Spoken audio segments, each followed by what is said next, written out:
Hey, everybody. Today I'm here with Dr. Courtney Joseph, Professor of History and African American Studies at Lake Forest College. Dr. Joseph, thanks for joining me here today. I wanted to talk a little bit about W.E. Du Bois with you, in particular, as relating to his data visualization that so many people in my audience will know. Again, thanks for being here. I should let you say hi as well. Hello, Dr. Guard. It's a pleasure to join you and to talk about one of my favorite people of all time. Yeah, start me out just by telling me a little bit about why he might be one of your favorite people of all time. Tell me who was W.E.B. Du Bois.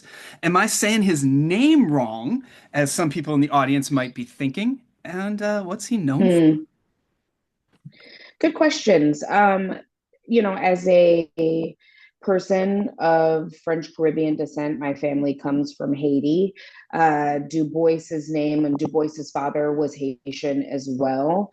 Technically, people would probably call him Dubois, but his own upbringing and the way that he always pronounced his name, I think there are actually archival things where he wrote down pronunciation, how to say it. It is Du Bois. Okay. So we go with Du Bois. That's what he wanted us to call him. William Edward Burghardt Du Bois. That's where the WEB comes from. Okay. Born in 1868, so just a few years after the end of the Civil War. Actually, he's born, I think, the same year that the 15th Amendment is passed, which is when Black men earned the right to vote in the United States. So he's born at this really pivotal time that I think helps us to understand how much of what he does make sense over the course of his life. So he's born in Massachusetts in 1868. He dies in 1963 in Ghana, which I can talk a little bit about later. But he is really regarded as probably the biggest scholar of the 20th century, arguably Hmm. amongst historians. He's also a sociologist, really lauded author, editor, activist, kind of an everything man at a time when, again, African Americans are going through what some historians would call a second Reconstruction moment. Or pushing for a second Reconstruction, I should say. He's born in the Reconstruction era and sees it fall. Mm. And so I think he spends his life trying to push for what does happen by the end of his life. He's born, I think, the day, or he dies, I'm sorry, the day before Dr. King gives his Wow. speech at Washington, the infamous I Have a Dream March on Washington Yeah. speech. So his life kind of is really, I think, representative of the work that Black scholars and activists and thinkers of the 20th century who were trying to figure out how to fully achieve the freedom that was promised after the Civil War ended. What's the thing or the one or two things that he's most best known for? Because I definitely think of him as a For polymath, and I don't necessarily know what beyond that. So for me, and again, I think of him as one of my historical boyfriends. That's a thing Absolutely. for me. I understand that these were married people. Shout out to his second wife, Shirley Graham Du Bois, who is also a formidable author and scholar in her own right. But I would say that he's known for his the writings as an author, the probably the most prominent one being The Souls of Black Folk in 1903, that gives us this theory of double consciousness, which helps us to understand this kind of paradox that African Americans and Black Americans live in the United States. Can you The way that I break kind us of off sum it just up for a? my students, Oh, sorry. yeah, no, you're good. What would double consciousness be? The best way that I think about it is the paradox that Black Americans have to live in, where they are constantly balancing the ways that they see themselves with the ways that white America and the white gaze sees them. So holding those things in tandem can cause a lot of tension, but also is in many ways kind of a superpower that Du Bois calls us to Mm. recognize in the ways that Black people live their lives. So Souls of Black Folk is that. I remember him as the first Black person to ever get a PhD from Harvard in 1895, which is like, what? So no big And deal. more than that, NBD, but more than that, when asked about being the first Black person to get a PhD from Harvard and how that felt for him to do such an achievement, again, 30 years after the end of the Civil War, this man is earning a doctorate that's looking at Black folks and Black history from an institution that is older than the United States, an elite institution of higher earning. And he responds to that question with, the pleasure was all Harvard's. Absolutely. And that to me is like a really excellent way of thinking about how Du Bois understood how white folks saw him in the Hmm. world and in the United States, but never uh, limited his idea of what he could be in his own way and what Yeah. other Black folks could be. The other thing I will say that I think he's best known for, should be best known for, is the 1935 book, Black Reconstruction. I think arguably one of the best books ever written, and is so important to the archive of and understanding of the Reconstruction era, that moment between 1865 and 1877, where there is a concerted federal effort to bring formerly chattel slaved, enslaved Black bodies into the full American project as citizens. And that was going to take time. It took 400 plus years to build. It was going to take time to reverse that. Hmm. And we got a good 13 years of it, 12 of about 13 years of it, and then it ended. Because we fixed And then everything, it right, Courtney? immediately, I mean, racism's over, ask Obama, and ask Dr. King. So um, More seriously, though, what he happened? writes this book at, yeah, he writes this book in 1935 to show the ways that there was a concerted effort to smash and Reconstruction era efforts Right. to push back on the 13th, 14th, and 15th Amendments that gave African Americans, freedom, that gave them citizenship, birthright citizenship, and gave Black men the right to vote. Um, this is an era where the first time in American history you have African American politicians, congressmen, all the way down to local officials. You have African Americans voting for the first time. And there is a concerted effort, largely amongst those in the former Confederacy, Hmm. but supported by Northern apathy to end the military and federal process of Reconstruction. And a lot of that stuff that I talked about, these gains of literacy and political autonomy and all of that, is rolled back Hmm. after 1877, which enters us into the Jim Crow era, where Du Bois is living and learning in, right? That um, folks are even starting to rewrite the Reconstruction era and posit African Americans as the villains of that Hmm. era that are tearing, That's right. Northern and Southern whites apart. And so he writes this book, and it's a huge book, but he really details the immense progress that African Americans made in that era, and how and why it was dismantled, and what that could mean, for the present day moment, Hmm. which is again written during the Great Depression. Great Depression. So yeah, Fascinating. finally, I'll say he's a Pan Africanist. So someone who is thinking about Blackness as global, and that being the base for all liberation struggles. Amazing. Amazing. I I love him. I mean, there's so much to love there. Just a couple of things that you mentioned that spring immediately to mind, and one of them is the white gaze that you mentioned, Mm-hmm. and that comes to mind to me immediately as a data scientist because I'm holding in my Mm-hmm. hands this book, the data visualiz. Let me read the actual title and not just summarize it. Visualizing Black America, W.E.B. Du Bois's Data Portraits, which is a really famous book in sort of my communities and the data science communities, and in particular data science with an eye to equity and social justice. Um, Mm-hmm. and so this is a collection that came out around 2020, 2021, I want to say. Yeah, And I think I'm like a 2018 actually this is released. and made quite a splash in those communities.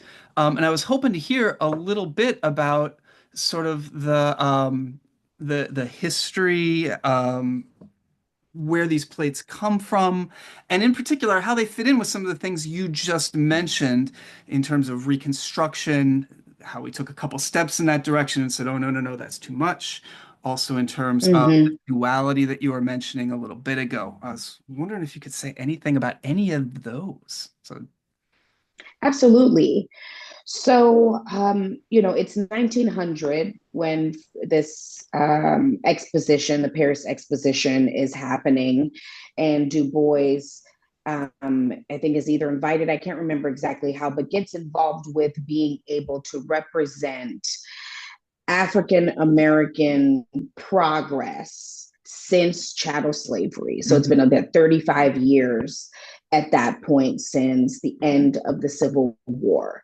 And this to me falls in line directly with Du Bois's, life goals, which is to provide accurate portrayals of Black life in its full diversity. Mhm. Um, Even though he, at first, there's the whole talented 10 thing, which he eventually, like any good scholar, you revise your Yep, theories and that's things right. that you think are the way. So he becomes much more interested in, again, in thinking about Blackness across class, also across borders, and you know, how do we uplift the things that are going well to challenge a lot of the negative stereotypes that are become much more popularized in the United States and in Europe in the late 1800s into 1900s. So he is challenging things like minstrelsy, right, and blackface, and these portrayals as African Americans, even after slavery, as being lazy and dumb and ugly and unable Hmm. to handle independence and Yeah. freedom, right? So, in order for him to do that, he uses the medium that a lot of them are using, and that is visualization, right? Um, and it's so important in that era for people to see Black people as they really are. Yeah. And I think that's what makes this such an incredible exhibit. He does this in a multitude of ways, not just the data visualization, right, but also thinking about archival work and things that enslaved people made that he's including in the exhibit. Um, Laws. I think I read, or I did read, in this excellent book by Whitney Battle Batiste and Britt Russert are the editors of this. The other things he includes that 3-volume compilation of Black codes in Georgia. Hmm. So to tie the way that like the laws from slavery are related to the laws of Jim Crow that are defining Black life at that point in the United States. Remind everyone what black codes are.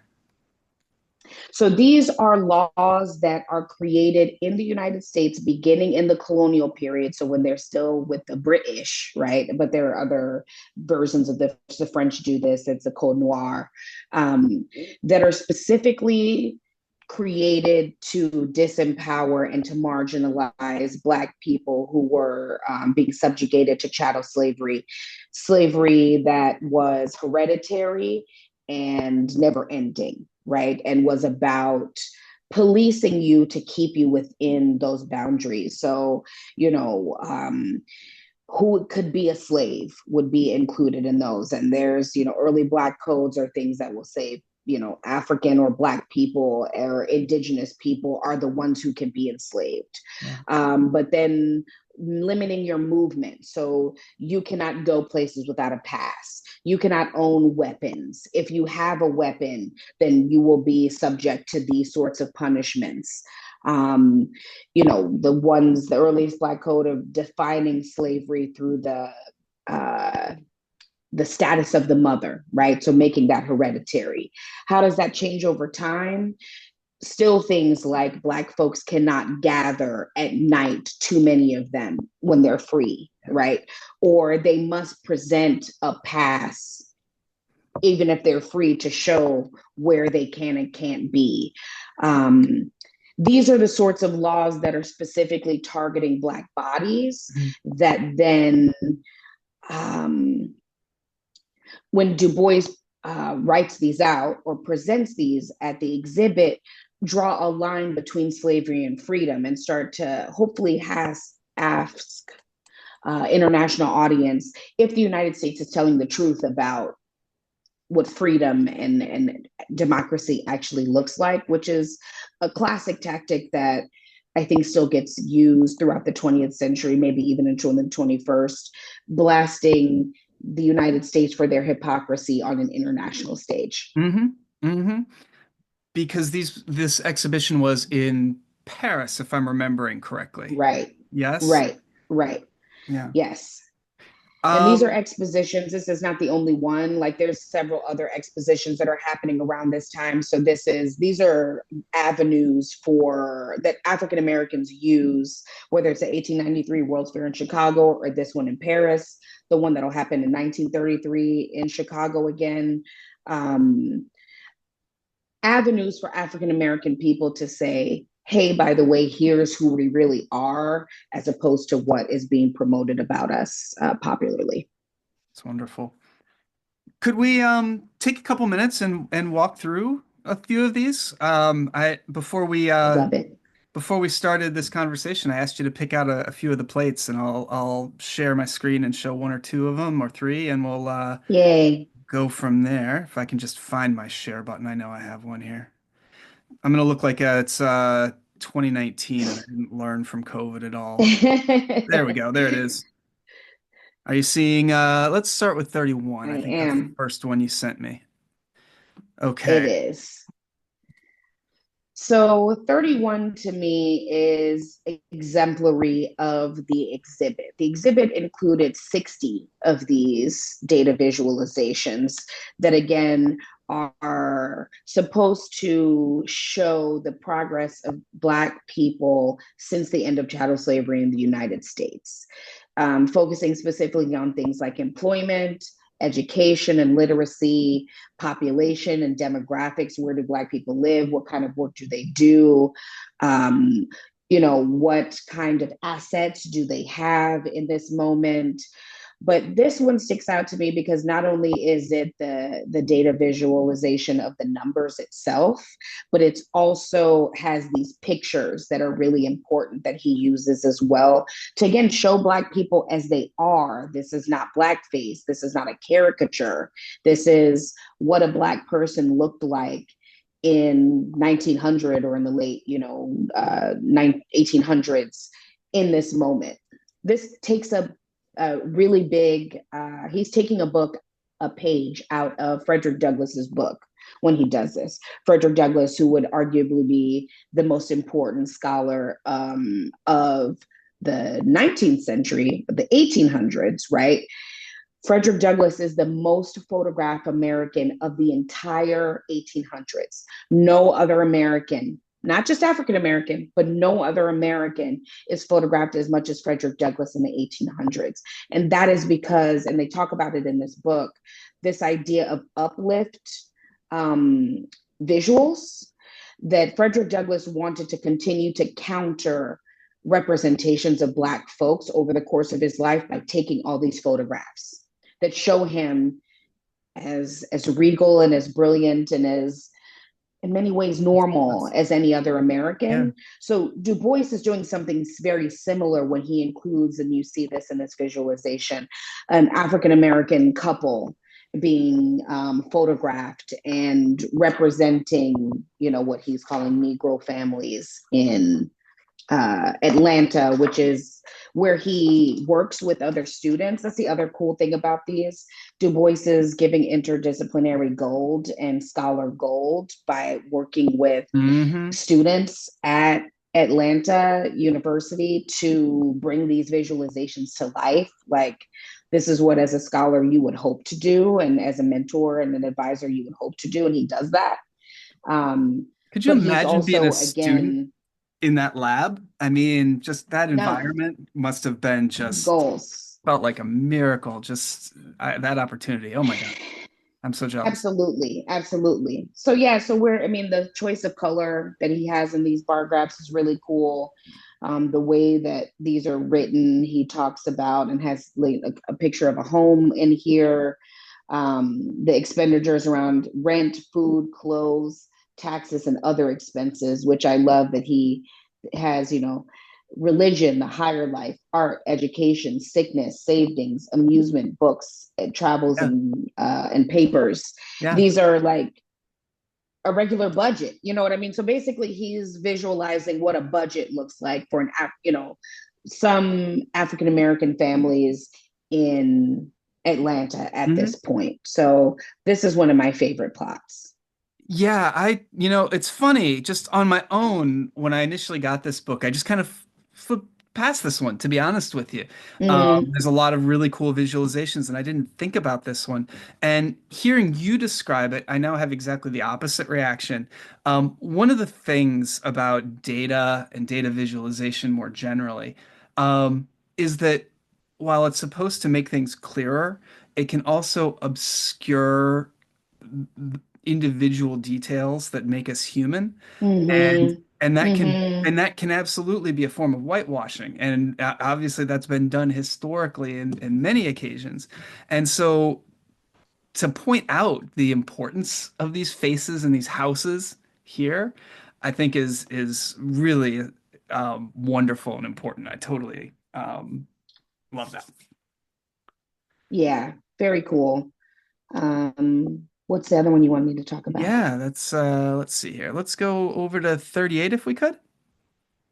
Yeah, so let me go to 38. That was 31. So 38 is, to me, what I echo Saidiya Hartman here in talking about the afterlives of slavery.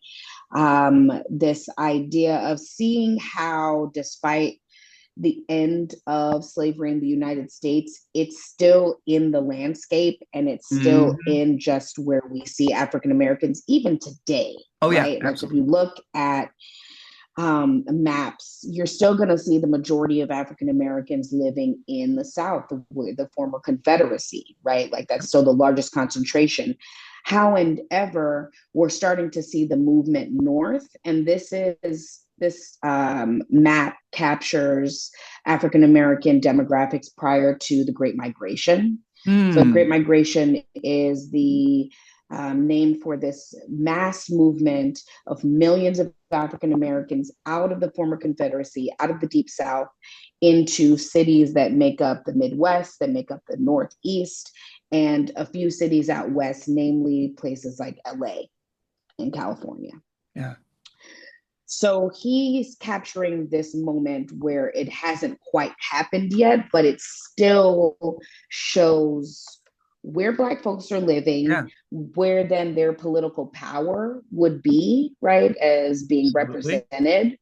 And um, and here they write about it being like a heat map sort of thing, but this is all colored in, right? And so Yeah. the use of, again, the colors to visualize this, and then seeing where the fact that he chooses the color black to point out the states that are the blackest is Yeah. just kind of a cute little nod, Yeah. and brown for the ones that are, second to that. So even the choice of the colors that he uses, I thought were really cool in this one. Yeah, one thing that comes through in these visualizations is just how broadly as well as deeply intelligent he and his collaborators were. They were thinking through sociology and history and data and math and visualization and 10 other Yeah, things all at the same yeah, time at a time when many of these things were in their infancy, where data visualization was not documented, understood in the way it is today. right. So Yeah, I mean, ahead of the curve in so many ways, which is what something, or something that I think all of us, if we do research, are hoping to have the sort of impact that would reverberate over time um, in some ways that, again, can be used as an anchor point for us. So yeah, this map is one of those examples for me. I'm going to go over to this third image that we picked out earlier, that you picked out earlier. Cool. So what are we looking at here, Professor? Well, this one is, it's called The Proportion of Freemen and Slaves Among American Negroes. And, number one, the term of the time, Negroes, a lot of these, language changes over time, but it still helps us to kind of see how language has shifted with the times. But this one just sticks out for me just because when you look at the history of Black status Yeah. in the United States from 1790 to 1870, and these are capturing census years, Hmm. it cannot be underestimated how important chattel slavery and the experience of slavery is to Black identity in the States in those times. Like, at the same time, it shows that there was a free population of Black folks the whole time, Hmm. and that number grows, exponentially after 1860, right after the fall of slavery. Then you see it go to, as he says, 100%. What we didn't include, and there are other visualizations that talk about the ways that slavery is still used Yeah. in prison systems after Hmm.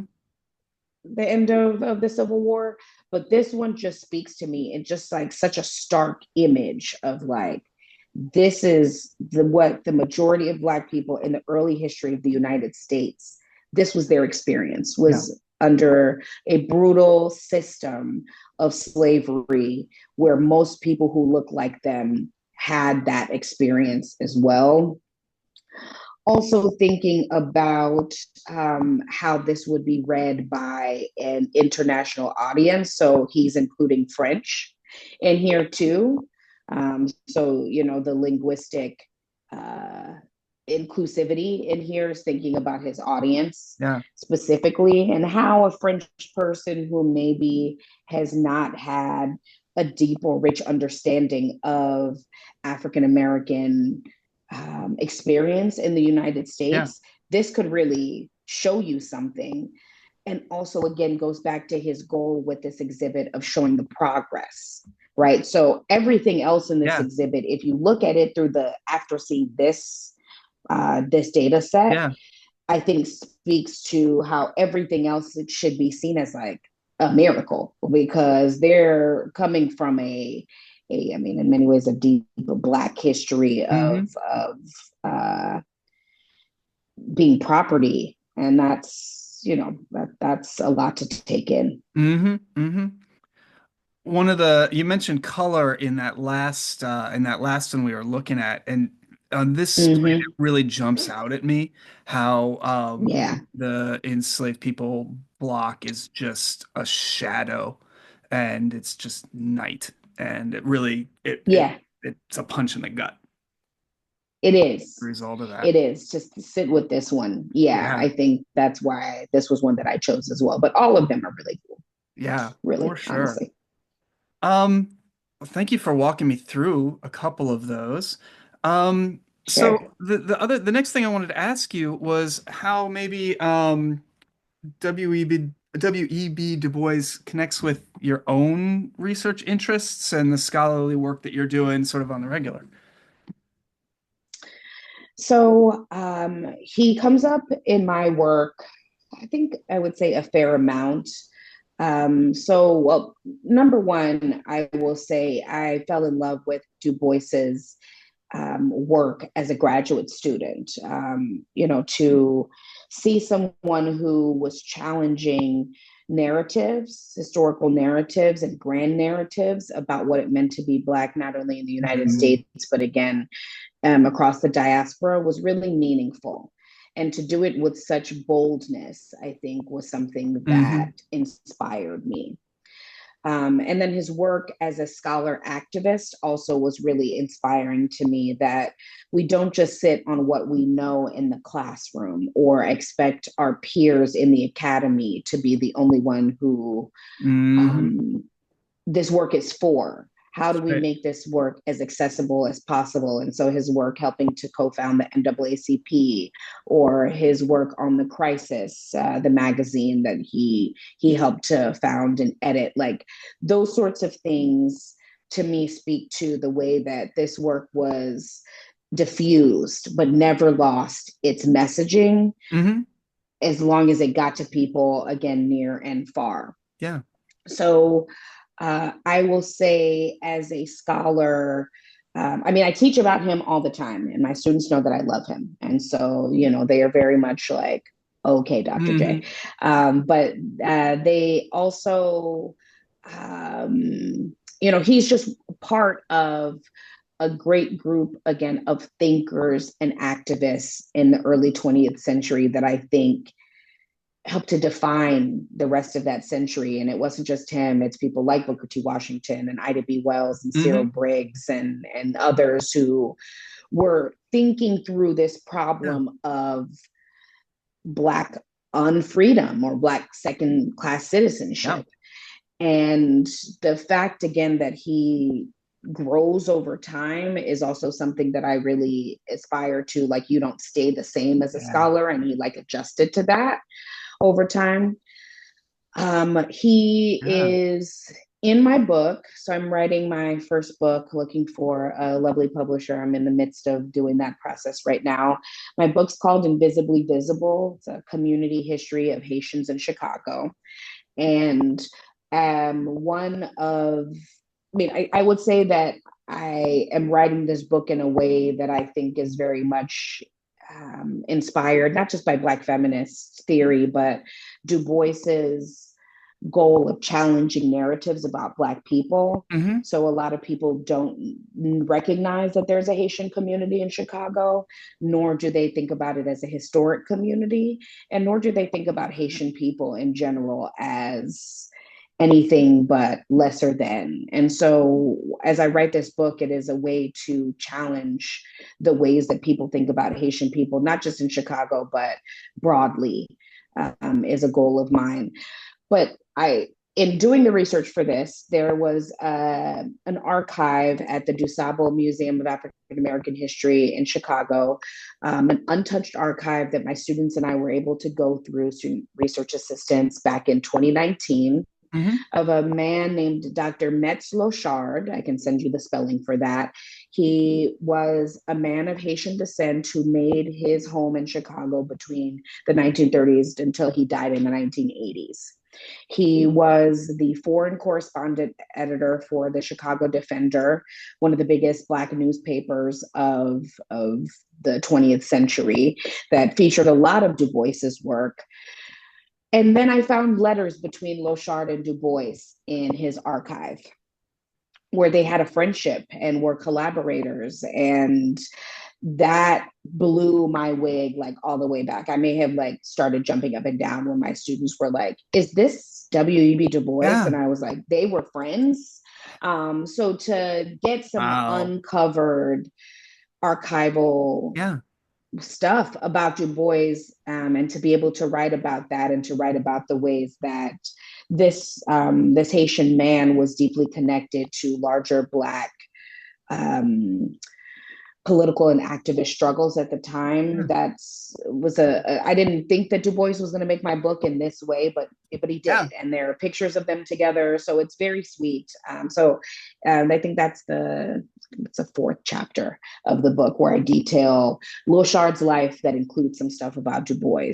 Amazing. I'll finally say that in 2023, I had the opportunity, shout out to my advisor, my grad advisor, and still mentor, Eric McDuffie at the University of Illinois, invited me to go to an annual conference and present in Ghana in the summer of 2023. I took that opportunity. I was able to do that, present my work there, but also to visit Du Bois's last home. Wow. And that's probably one of the most, bucket list, unknown bucket list, but Yeah. craziest and Wow. formative Yeah. experiences as a scholar and just as a person who respects him. To see his home, to see his final resting place, to see his, robes from when he got his doctorate at Harvard and all of Yeah. that was beautiful. But I think probably the most exhilarating part was being able to read from a book in his collection in his office there. That's part of the tour that they do. And they gave me a book and I was able to read from his book collection. So Wow. I just was like so deeply inspired and feel like that experience will carry Yeah. me and is very life changing for me, and it's something I can teach about, it's something I can present about, but it's also was cool to see how and why he made that African country his final home Yeah. and how revered he was there and how they're upkeeping his final resting place is just a really beautiful thing to see. That's amazing. I'm incredibly jealous. That must have been just a life-changing experience. I felt like I was watching myself, like it was like out of body. And my Yeah. advisor took the video of me reading, and so I like had to watch it back every now and then because it Yeah. felt like, and the tour guide was so funny because he was like, we usually pick one person, and you have like almost cried in like many locations. Like we passed his bathroom, and I was like, "That's where Du Bois used the bathroom." That's my move. He took a bath there, God, That's and my he was voice. like, That's the "Do you want to bathtub. read?" Yeah, I couldn't handle it. Like Oh my everything, goodness. they were like, "That's his chair," and I was Yeah. like, "He sat in that chair." So the tour guide was like, "Do you want to read?" And I was like, So Yeah. yeah, it was very cool. Oh my goodness. Well, so I want to make sure that we get some good links in the description below. I'll make sure this book is linked as well as a couple of the references you gave me. But if people want to Cool. be following you and potentially connecting with you, keeping track of this book and so on, where should they be looking? So I can be found on Instagram and Threads. I think that's it. Okay. Social media is weird now. There's too many of them, but it's at Courtney P. Joseph. Okay. You can find me there. I'm on LinkedIn, and I also have a website That's what that's we need to hear. courtneypjoseph.com. We'll I get try the to link keep my below. blog up there. But yeah, I'm doing as much as I can in honor of not only Du Bois but a lot of those folks from that time. Absolutely. Well, I'll make sure I get that link to that website with that excellent blog down below, among Thank many you. other things. Before I say goodbye, I want to do one quick pitch. If I can find my share screen button yet again Of here. course. So coming up next week, I'm going to be doing a video recreating one of W.E.B. Du Bois's visualizations. This is the cover from that book we were talking about. Right now, this is just a work in progress. It's not perfect. You can see there's all sorts of little things that are going to be different from the actual visualization here. I'm going to be continuing to work on that over the coming week and doing a It's so dope. demonstration about how to program this using the R programming language next week. So I hope everybody will tune in for that. Dr. Joseph, thank you so much for this excellent conversation. I really appreciate your time. Always a pleasure. Thank you, Dr. Guard, and go data. Yeah, I don't know if go that sounds history and cool. African American studies. Take care.